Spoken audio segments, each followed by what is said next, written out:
সালামুন আলাইকুম। বিতাড়িত শয়তান থেকে মহান আল্লাহর নিকট আশ্রয় চাই।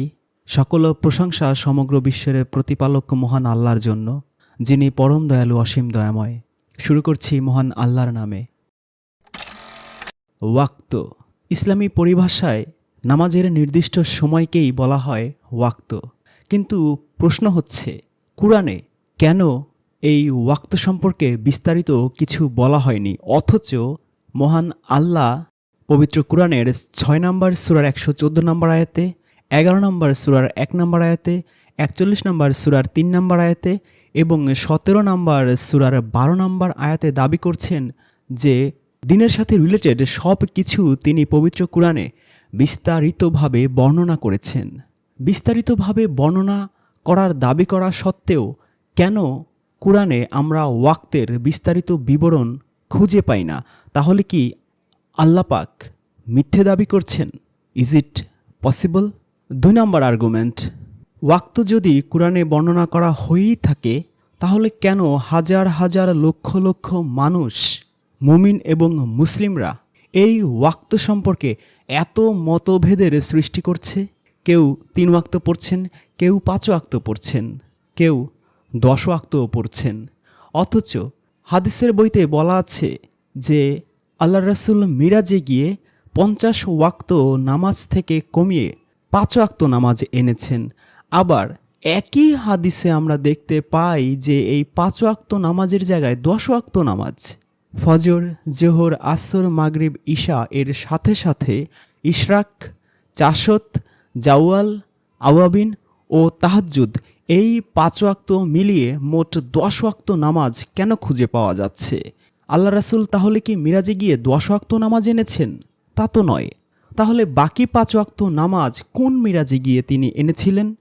যদি আল্লাহ 5 ওয়াক্ত নামাজ দিয়েই থাকেন, তাহলে কেন 10 ওয়াক্ত নামাজের বর্ণনা পাওয়া যাচ্ছে? ইশরাক, চাশত, জাওয়াল, আওয়াবিন ও তাহাজ্জুদ, এই 5 ওয়াক্ত কোথা থেকে আসলো এবং কোন মিরাজের মাধ্যমে আসলো?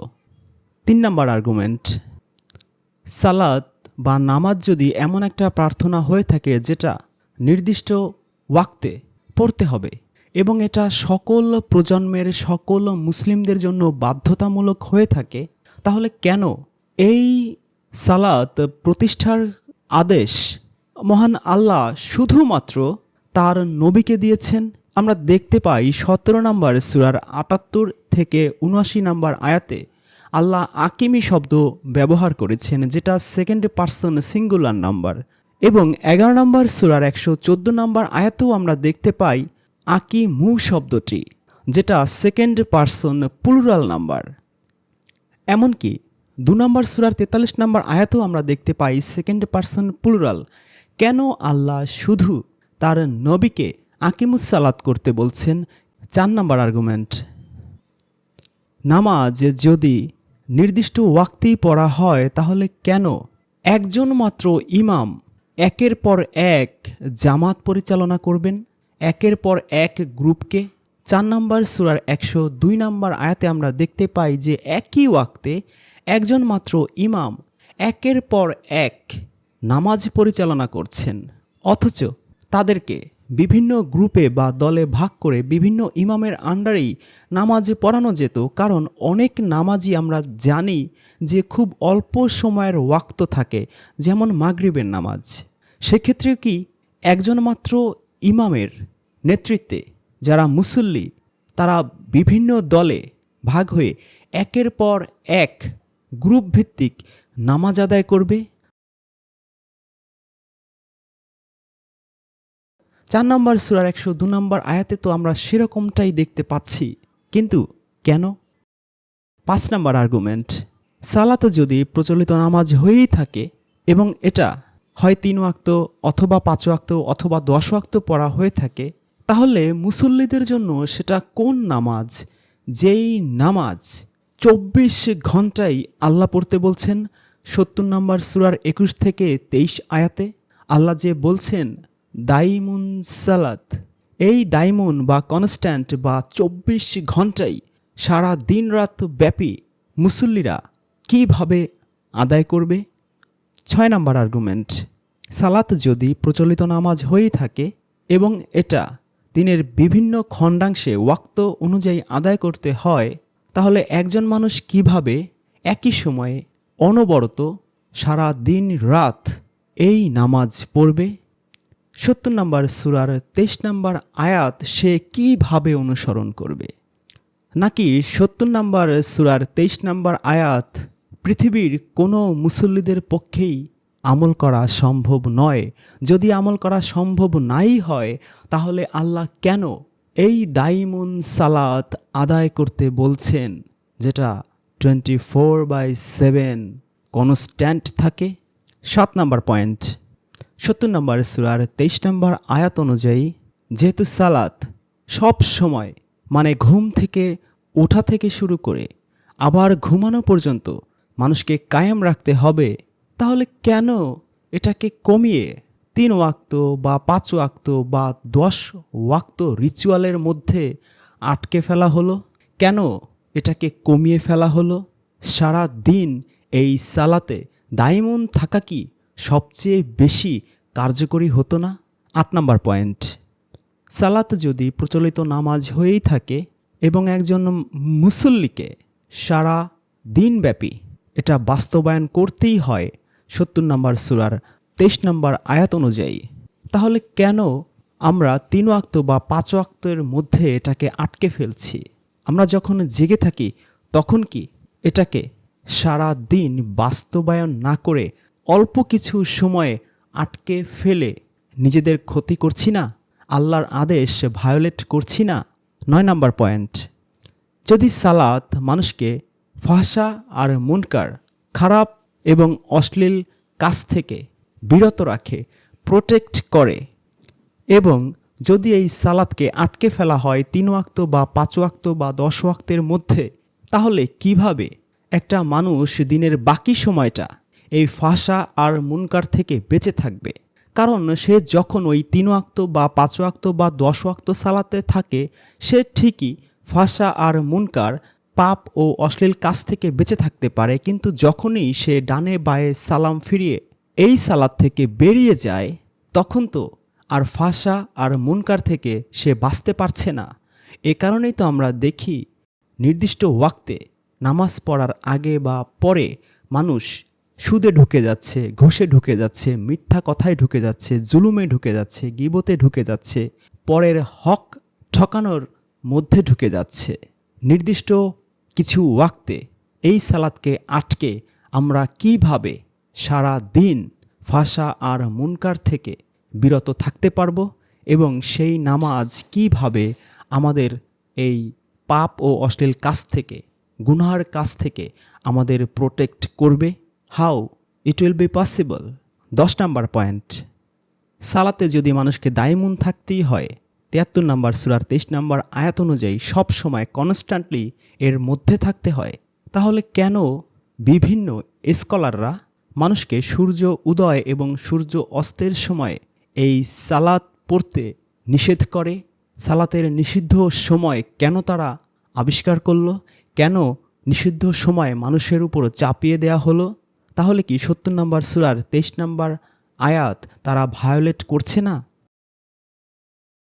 ১১ নম্বর পয়েন্ট, সালাত যদি ওয়াক্ত ভিত্তিকই হয়ে থাকে এবং সূর্য উদয় বা সূর্য অস্ত বা ওয়াক্ত শেষ হওয়ার কারণে সে সালাত পড়তে না পারে, নামাজ আদায় করতে না পারে, সালাত বা নামাজ তার মিস হয়ে যায় বা ছুটে যায়, তাহলে সেটা সে পরে আবার আদায় করতে পারে।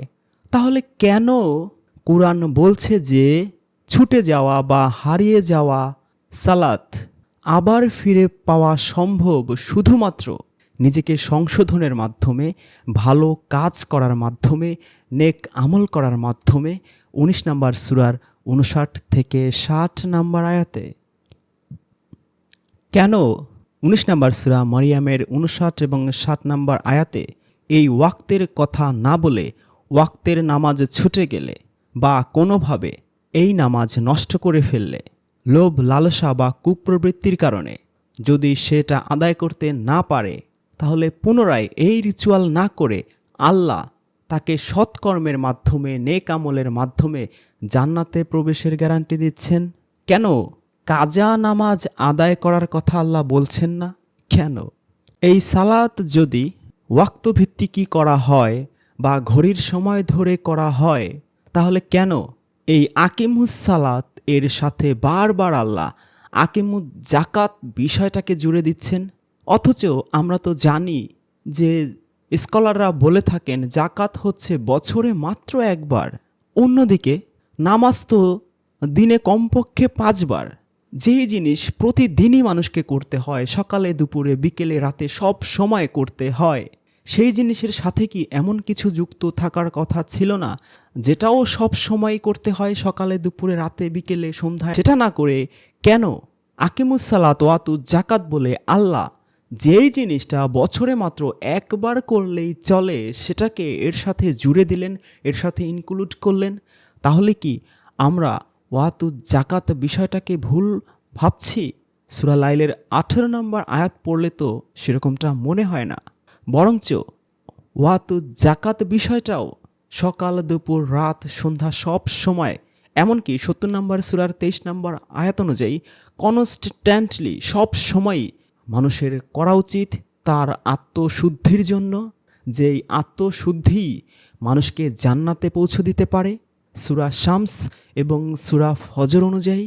13 নম্বর পয়েন্ট, এই সালাত যদি ওয়াক্ত ভিত্তিকই হয়ে থাকে, বিশেষ করে সূর্যের উপর ডিপেন্ড করে, সূর্য উদয় হলো না অস্ত হলো, মাথার উপরে রইল না হেলে পড়ল, এর উপর ভিত্তি করে, তাহলে কিভাবে সেই সব দেশ বা এলাকার মানুষ এই ওয়াক্ত ভিত্তিক সালাত আদায় করবে যেখানে দিন বা রাত খুব ছোট হয় বা খুব বড় হয়? এমনকি অনেক অনেক জায়গায়, অনেক অনেক দেশে, অনেক অনেক অঞ্চলে মাসের পর মাস সূর্যই দেখা যায় না। টানা 6 মাস, টানা 1 বছরও দিন থাকে বা রাত থাকে। তাহলে কি আল্লাহ এমন একটা ওয়াক্ত ভিত্তিক সালাত দিলেন, নামাজ দিলেন, যেটা পৃথিবীর সবার পক্ষে, সব অঞ্চলের মানুষের পক্ষে, উত্তর মেরু দক্ষিণ মেরুর মানুষের পক্ষে আদায় করা সম্ভব না? যেটা সবার পক্ষে আদায় করা সম্ভব না, এমন একটা ওয়াক্ত ভিত্তিক রিচুয়াল আল্লাহ মানুষকে চাপিয়ে দিয়ে কিভাবে ইনসাফ করলেন সবার সাথে? তাহলে কি আল্লাহ জানতেন না যে পৃথিবীর বহু জায়গা আছে যেখানে মাসের পর মাস সূর্যের দেখা পাওয়া যায় না, অথবা দিনের দেখা পাওয়া যায় না, অথবা রাতের দেখা পাওয়া যায় না, অথবা ওয়াক্ত সূর্যের উপর ডিপেন্ড করে নির্ধারণ করা সম্ভব হয় না? 14 নম্বর পয়েন্ট, 2 নম্বর সূরার 238 নম্বর আয়াতের স্কলার ভিত্তিক ব্যাখ্যা হলো জোহরের নামাজ। তাহলে কেন এই জোহরের নামাজ বা দিনের দুপুরের নামাজকে অস্বীকার করা হচ্ছে কুরআনের অজস্র আয়াতে? আমরা 78 নম্বর সূরার 11 নম্বর আয়াত পড়ে দেখি।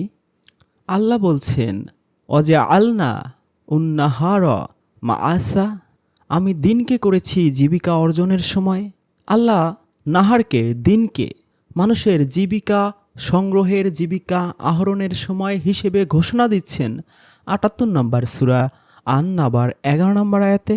73 নম্বর সূরা মুজাম্মিলের 7 নম্বর আয়াতে দেখতে পাচ্ছি আল্লাহ বলছেন, ইন্না লাকা ফিন-নাহারি সাবহান তয়িলা, দিনের বেলায় তোমার জন্য আছে দীর্ঘ কর্মব্যস্ততা, নিশ্চয়ই তোমার জন্য দিনের বেলায় রয়েছে দীর্ঘ কর্মব্যস্ততা।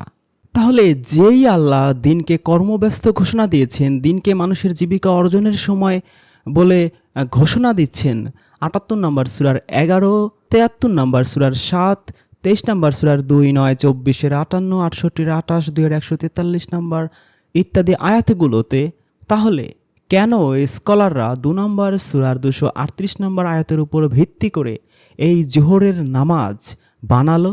তাহলে কি আল্লাহ এই যে দিনকে মানুষের জীবিকা অর্জনের সময় হিসেবে ঘোষণা দিয়েছেন, আল্লাহ ভুল করেছেন? মানুষ জীবিকা অর্জনের সময় জীবিকা আহরণ না করে, কর্মব্যস্ত না থেকে এই ওয়াক্তের মধ্যে, ওয়াক্তিয়া নামাজের মধ্যে কেন যাবে, কিভাবে যাবে? কারণ গেলে তো তার এই আয়াতগুলো লঙ্ঘন করতে হয়। তাছাড়া 2 নম্বর সূরার 238 নম্বর আয়াতে পরিষ্কারভাবে জোহর শব্দটাও আল্লাহ ব্যবহার করেননি। 15 নম্বর পয়েন্ট, যদি সালাতুল উস্তা দুপুরের নামাজ মানে জোহর অথবা আসরের নামাজে হয়ে থাকে, তাহলে কেন এটার আগে আল শব্দটা আল্লাহ ব্যবহার করেছেন 2 নম্বর সূরার 238 আয়াতে। অন্যদিকে 24 নম্বর সূরার 58 নম্বর আয়াতে সালাতুল ফজর বা সালাতুল ইশা এ দু ক্ষেত্রে কেন আল্লাহ আল শব্দ ব্যবহার করেননি? কেন আল্লাহ আল সালাতুল উস্তা বললেও আল সালাতুল ফজর অথবা আল সালাতুল ইশা বলেননি? এটা কি 78 নম্বর সূরার 11 এবং 73 নম্বর সূরা 7-এর ইম্প্যাক্ট? 16 নম্বর পয়েন্ট, যদি 30 নম্বর সূরা রুমের 17 থেকে 19 নম্বর আয়াতে বর্ণিত আল্লাহর নির্দেশ অনুযায়ী স্কলাররা ব্যাখ্যা দিয়ে থাকেন যে এখানে জোহর এবং আসরের নামাজের কথা বলা হচ্ছে, তাহলে কেন এই আয়াতগুলোতে আমরা সালাত শব্দটাই খুঁজে পাই না? আল্লাহ কি এই আয়াতগুলোতে সালাত শব্দ ব্যবহার করতে বা নামাজ শব্দ ব্যবহার করতে ভুলে গিয়েছেন? এখানে তো আমরা দেখতে পাচ্ছি যে আল্লাহ তার প্রশংসাগীতি, গুণকীর্তন বা তাসবিহ পাঠ করতে বলছেন। যেমনটা আল্লাহ কোরআনে আরও অজস্র আয়াতে বলেছেন, আসমান জমিন স্বর্গ নরক সবখানের সবাই আল্লাহর এই প্রশংসাগীতি করে। 57 নম্বর সূরার 1 থেকে 6, 17 নম্বর সূরার 12, 43, 44, 49, 3 নম্বর সূরার 27 থেকে 29, 2 নম্বর সূরার 163 থেকে 64, 6 নম্বর সূরার 95 থেকে 96 আয়াতে আমরা দেখতে পাই এ সকল আয়াতে দিন রাত স্বর্গ নরক জীবিত মৃত সবার কথা বলা হচ্ছে। তাহলে আলাদাভাবে 30 নম্বর সূরার 17 থেকে 19 আয়াতকে নামাজের মধ্যে বা ওয়াক্তের মধ্যে ঢোকানোর যৌক্তিকতা কি? 17 নম্বর পয়েন্ট, যদি কোরআনকে এই বিভিন্ন ওয়াক্তেই আল্লাহর সামনে নামাজের মাধ্যমে পড়ে শোনানো হয়, তাহলে কেন শুধুমাত্র এই কোরআন পড়া 17 নম্বর সূরার 78 নম্বর আয়াত অনুযায়ী শুধুমাত্র ফজরের ওয়াক্তেই অবজার্ভ করা হয়, উইটনেস করা হয়, ফেরেশতাদের সাক্ষ্য গ্রহণ করা হয় বা ফেরেশতাদের উপস্থিতির সময় হিসেবে বলা হয়? অন্য ওয়াক্তগুলোতে কেন ফেরেশতারা উপস্থিত হয় না? আর যদি এই ফজরের সময়ের কোরআন পাঠ ফেরেশতাদের উপস্থিতি হয় বা ফেরেশতাদের সাক্ষীই হয়, তাহলে যারা মুসল্লি তারা কিভাবে এর মাধ্যমে উপকৃত হতে পারে? আর ফেরেশতাদের সাক্ষীর সাথে এই ওয়াক্তের সম্পর্কই কি? এবং অন্যান্য বাকি 4 বা 3 বা 10 ওয়াক্তে ফেরেশতারা কেন উপস্থিত হয় না বা কেন সাক্ষ্য হয় না? 18 নম্বর পয়েন্ট, যদি সালাত রিচুয়াল হয়ে থাকে এবং কোরআন পরিষ্কারভাবে 3টা নামাজের সময় না বলে, 3টা সালাতের সময় না বলে, কেন কোরআন বলে যে 3টা প্রাইভেসির সময় বা ব্যক্তিগত সময় বা গোপনীয়তার সময়? 24 নম্বর সূরা 58 নম্বর আয়াতে আল্লাহ কি এখানে নামাজের সময় বা সালাতের সময় বলতে ভুলে গেছেন? মাআযাল্লাহ। সবচেয়ে বড় আশ্চর্যের বিষয় হচ্ছে, কেন কখনো 3টা নামাজের ওয়াক্ত যতবার এই 83 বার পবিত্র কোরআনে নামাজ বা সালাত শব্দ আল্লাহ ব্যবহার করেছেন, কোথাও 3 বার নামাজের সময় বা 3 বার সালাতের সময় বা ওয়াক্ত একটি বারের জন্য আল্লাহ বলেননি? এই 83 বার এর মধ্যে একটি বারকে আল্লাহ বলতে পারতেন না ওয়াক্ত শব্দটা? 24 নম্বর সূরার 58 নম্বর আয়াত এ তো আমরা দেখতে পাচ্ছি যে আল্লাহ গোপনীয়তার সময় বলছেন, গোপনীয়তার ওয়াক্ত বলছেন, নামাজের ওয়াক্ত বলছেন না। 19 নম্বর পয়েন্ট, সালাত যদি এই ওয়াক্ত ভিত্তিকই হয়ে থাকে, যেটা আমরা হাদিসের মিরাজের ঘটনার মাধ্যমে জানতে পারি, তাহলে কেন এই মিরাজের ঘটনা ইরানের জরথ্রষ্টু ধর্মের ভিরাজের গল্পের সাথে প্রায় হুবহু মিলে যায়? ইরানের জরথ্রষ্টু ধর্মের এই ভিরাজের গল্প বা ভিরাজের ঘটনা কেন মিরাজের সাথে মিলে যাচ্ছে? কেন নবী মুহাম্মদ আলাইহিস সালামের চেয়ে মুসা আলাইহিস সালাম অধিক জ্ঞানী, প্রাজ্ঞ এবং দূরদর্শী এটা প্রমাণ করা হয়েছে মিরাজের ঘটনায়? এর কারণটা কি? ইহুদিরা মনে করে যে মুসা নবী তাদের নবী। সেই ইহুদিরা মুসা নবীকে শ্রেষ্ঠত্ব প্রমাণের জন্যই এই জরথ্রষ্টুদের ভিরাজের গল্প কপি করে হাদিসের বইতে ঢোকালো। যদি তা নাও হয়ে থাকে, তাহলে যেই আল্লাহ বলছেন সূরা আনামের 115 নম্বর আয়াতে যে আল্লাহর কথার পরিবর্তন হয় না, এবং কোরআনের অজস্র আয়াতে বলেছেন আল্লাহর কথার কোনো রদবদল হয় না, সেই আল্লাহ 50 ওয়াক্ত এর কথা বলেও কেন সেই কথা রদ বদল বা পরিবর্তন করে 5 ওয়াক্তে নিয়ে গেলেন? আর যেই যুগে ঘড়ি আবিষ্কৃত হয়নি সেই যুগে কিভাবে 50 ওয়াক্ত নামাজ মানুষ পড়বে প্রতি 28 মিনিট পর পর? অথচ 78 নম্বর সূরার 11 আয়াতে এবং 73 নম্বর সূরার 7 আয়াতে আমরা দেখতে পাই যে আল্লাহ দিনকে মানুষের জন্য জীবিকা অর্জনের সময় হিসেবে ঘোষণা দিচ্ছেন। তাহলে মানুষ জীবিকা অর্জন না করে প্রতি 28 মিনিট পর পর এই ওয়াক্ত ভিত্তিক নামাজ কিভাবে পড়বে? শুধু জীবিকা অর্জনই নয়, মানুষের নাওয়া খাওয়া ঘুম বাথরুম সব কিছুই মানুষকে জলাঞ্জলি দিতে হবে। মানুষ ঘুমোতেও পারবে না। আল্লাহ কি এমন কিছু চাপিয়ে দিতে পারে, এমন ওয়াক্ত চাপিয়ে দিতে পারে 28 মিনিট পর পর, যেটা করলে মানুষ জীবনে কোনোদিন ঘুমোতেই পারবে না? অন্যদিকে আল্লাহ বলছেন সূরা বাকারায় 285 আয়াতে যে আল্লাহ মানুষের উপর তার সাধ্যের বেশি বোঝা চাপিয়ে দেন না। এই ঘটনা কি প্রমাণ করে যে আল্লাহ জুলুম করেছেন, নাকি এটা জরথ্রষ্টদের ভিরাজের গল্প থেকে কপি হওয়ার কারণেই আল্লাহকে এইভাবে মানুষের উপর জোর জবরদস্তি বা জুলুম করে সাধ্যের বেশি বোঝা চাপিয়ে দেওয়ার ঘটনা বর্ণনা করা হচ্ছে? 20 নম্বর পয়েন্ট, সালাত যদি ওয়াক্ত ভিত্তিকই হয়ে থাকে তাহলে এই ওয়াক্তগুলো কেন সেই ইরানের জরথ্রষ্টদের যে প্রার্থনা, সেই প্রার্থনা যে 5 বার করা হয়, 5 ওয়াক্ত করা হয়, সেই 5 ওয়াক্তর সাথে কাকতালীয়ভাবে মিলে গেল? তাহলে কি সেই ইরানের পার্সিয়ান ইমামরা জরথ্রষ্টদের 5 ওয়াক্ত প্রার্থনার টাইমিংকে কপি পেস্ট করে ইসলামের মধ্যে ঢুকিয়ে দিল?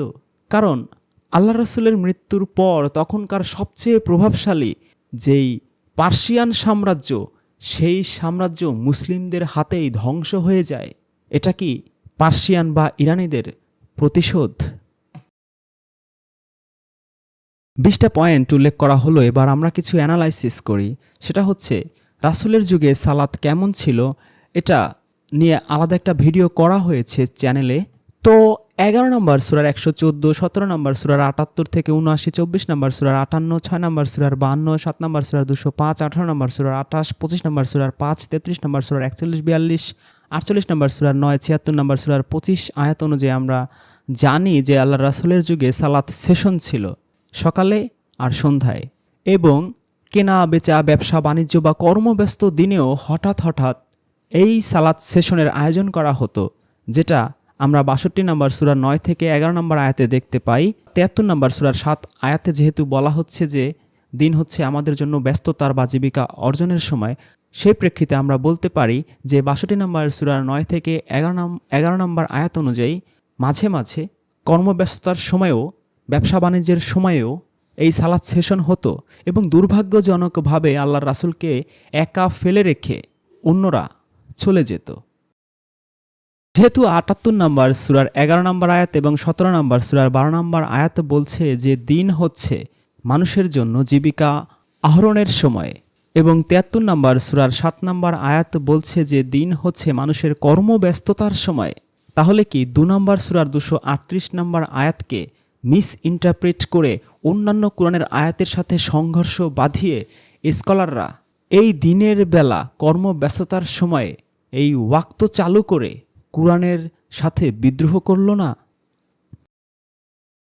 আমরা কোরআন পড়লে দেখি যে কোরআনে আল্লাহ মানুষকে নির্দেশ দিচ্ছেন, আদেশ দিচ্ছেন, উপদেশ দিচ্ছেন, যাতে করে মানুষ সবসময় আল্লাহর স্মরণ করে, আল্লাহর জিকির করে, আল্লাহর আদেশ নিষেধ সব সময় মেনে চলে, দাইমুন সালাতে রত থাকে, সব সময় আল্লাহমুখী হওয়ার চেষ্টা ও সাধনা করে, রব্বানি হয়ে যায়। এবং আল্লাহ কখনোই এই ওয়াক্ত এর উপর মানুষকে ডিপেন্ডেন্ট করেনি। আল্লাহ চান যে মানুষ 24 ঘন্টাই তার সাধনায় রত থাকুক, তার আনুগত্যে রত থাকুক, তার আদেশ উপদেশে মেনে চলায় রত থাকুক, তার জিকিরে রত থাকুক, তার সাথে রিলেশন বিল্ড আপে সম্পর্ক স্থাপনে রত থাকুক। কারণ আল্লাহ বলছেন যে তোমরা আমাকে ডাকো, আমি তোমাদের ডাকে সাড়া দেব। কোনো ওয়াক্ত তিনি স্পেসিফিক করেননি। আল্লাহ বলছেন যে তারা তোমাকে জিজ্ঞেস করে আল্লাহ কোথায়, বলো আমি তাদের কাছেই আছি, ঘাড়ের রগের চেয়েও কাছে। আল্লাহ আমাদের কাছেই থাকেন, আমাদের ডাক, দোয়া, প্রার্থনা সব সময় তিনি শুনতে পান এবং যখনই ডাকি তখনই তিনি সাড়া দেওয়ার জন্য প্রস্তুত থাকেন।